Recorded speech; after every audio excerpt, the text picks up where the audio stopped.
নমস্কার, রানী টেক বাংলা চ্যানেলের পক্ষ থেকে তোমাদের সবাইকে স্বাগতম।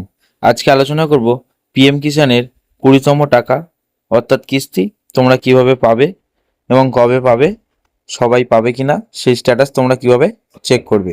এর জন্য তোমাদের যে কাজটা করতে হবে, মোবাইল কিংবা কম্পিউটারে যে কোনো একটা ব্রাউজার ওপেন করে নিতে হবে এবং এখানে কিছু ওয়েবসাইটে চেঞ্জ হয়েছে।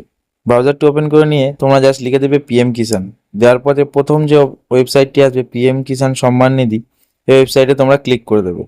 এরপরে একটু নিচের দিকে স্ক্রল করবে। নিচের দিকে স্ক্রল করলে তোমাদের কাছে একটা অপশান আসবে, দেখতে হবে নাও ইউর স্ট্যাটাস। নো ইউর স্ট্যাটাসে তোমরা ক্লিক করবে। এখানে ক্লিক করার পরে আর একটু নিচের দিকে স্ক্রল করবে। করার পর দেখবে এখানে দেখাচ্ছে তোমাদের এন্টার রেজিস্ট্রেশন নম্বর এবং ক্যাপচার কোডটা দিয়ে গেট ওটিপি করে একটা ওটিপি দিয়ে তোমরা এখানে ঢুকতে পারবে। যাদের রেজিস্ট্রেশন নাম্বার জানা নেই অর্থাৎ ভুলে গেছো, তারা ওপরের দিকে দেখতে পাচ্ছ নাও ইওর রেজিস্ট্রেশন নম্বর বলে একটা অপশান আছে ব্লু কালার বক্সে। এই নাও ইওর রেজিস্ট্রেশনে ক্লিক করে তোমরা তোমাদের রেজিস্ট্রেশন নাম্বারটি দেখতে পারো। এখানে ক্লিক করে তোমরা মোবাইল নাম্বার অর্থাৎ আধার কার্ড নম্বর দিয়ে যে কোনো খুশি একটা দিয়ে তারপরে ক্যাপচার দিয়ে তোমরা দেখতে পারো। দেখার পরে তোমরা এখানে চলে আসবে। আসার পরে এরকম ডিটেলস দেখা যাবে।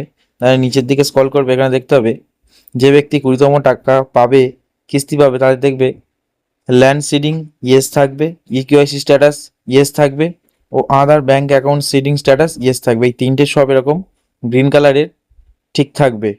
এরপরে নিচের দিকে আসবে, দেখতে হবে এফটিও প্রসেস অর্থাৎ 20তম টাকার জন্য অনেকের এটা নো আছে, আবার অনেকের এটা ইয়েস হবে। এটা নো ইয়েসের কোনো যায় আসে না। এখানে RFT sign by state for 13 number instalment, কারণ এই ব্যক্তি 13 নম্বর ইনস্টলমেন্ট পাবে। এই ব্যক্তি 20তম ইনস্টলমেন্ট 7টা ইনস্টলমেন্টের পরে এই ব্যক্তি টাকা পাওয়া শুরু করেছিল। তো আমি এখান থেকে 12 নম্বর ইনস্টলমেন্ট ওই ব্যক্তি পেয়েছিল, সেটা আমি তোমাদেরকে একটু দেখিয়ে দিচ্ছি চুজ করে। দেখো 12তম ইনস্টলমেন্ট 24/2/2025 পেয়েছিল বঙ্গীয় গ্রামীণ বিকাশ ব্যাংকে। এরপরে তোমরা যখন 13তমটা সিলেক্ট করবে তখন কিন্তু ওখানে এফটিও প্রসেসটা ঠিক মানা নেই। তার মানে খুব তাড়াতাড়ি এই 13 নম্বরটা আমি সিলেক্ট করে নিলাম, খুব তাড়াতাড়ি ওই ব্যক্তি 13 নম্বর কিস্তিটা অর্থাৎ সবার জন্য যে 20তম কিস্তি সেটা পেয়ে যাবে। তো এই ছিল আজকের ভিডিও। ভিডিও যদি ভালো লেগে থাকে ভিডিওতে একটি লাইক ও চ্যানেলটিকে সাবস্ক্রাইব করে দিয়ে পাশে থেকো।